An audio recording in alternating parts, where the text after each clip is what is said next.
আসসালামু আলাইকুম। চলে আসলাম একটি নতুন ভিডিও নিয়ে। আজকে আমি আপনাদের সাথে আমার ব্যাগে কী কী থাকে তা শেয়ার করব। এটা হচ্ছে আমার কোচিংয়ের ব্যাগ। আমি বিশ্ববিদ্যালয়ে ভর্তির জন্য কোচিং করছি।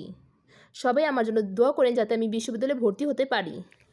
দেখেন আমার ব্যাগে কী কী আছে।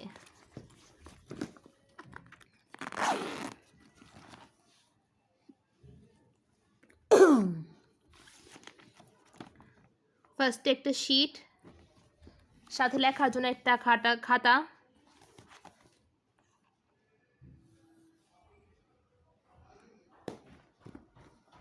সাথে রুমাল,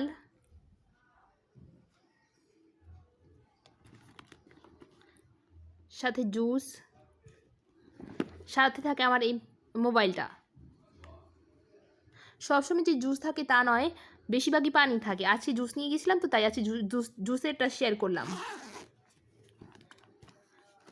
এই চেম্বারে থাকে একটা কলম রাখার, কলম, পেন্সিল, সাথে থাকে আমার মানি ব্যাগ। এটা হচ্ছে আমার সিক্রেট মানি ব্যাগ, যেখানে আমার সিক্রেট টাকা রাখা হয়, মানে আমার এখানে জমা টাকাগুলো রাখা হয়। এই মানি ব্যাগ আছে যে টাকাগুলো আমি খরচ করে থাকি সেগুলা। এটা হচ্ছে চশমা।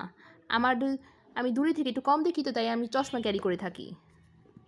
আমি দূরের জিনিস ভালোভাবে স্পষ্ট দেখতে পারি না, তাই বোর্ডের লেখাগুলো দেখার জন্য আমি চশমা ক্যারি করে থাকি। সাথে থাকে দুইটা কিউট হাইলাইটার, যাতে আমি আমার প্রয়োজনীয় নোটগুলো হাইলাইট করতে পারি। সাথে থাকে একটা বেসলিন, আর এটা থেকে হিজাব পিন। যেহেতু আমি হিজাব পরে থাকি তাই আমি হিজাব পিনটা সবসময় আমার নিজের সাথে রেখে দিই, যাতে আমি প্রয়োজনে ইউজ করতে পারি। আমার এই ব্যাগটা অনেক বড়, তাই যে কোনো জিনিস সহজেই রাখা যায়। এই চেম্বারটা খালিই থাকে। যারা যারা আমার ভিডিওটা দেখছেন তাদের অনেক অনেক ধন্যবাদ। দেখা হবে পরবর্তী কোনো ভিডিওতে। Thanks for watching. সবাই আমার জন্য দোয়া করবেন এবং আমার পেজে একটি লাইক এবং ফলো দিয়ে রাখবেন।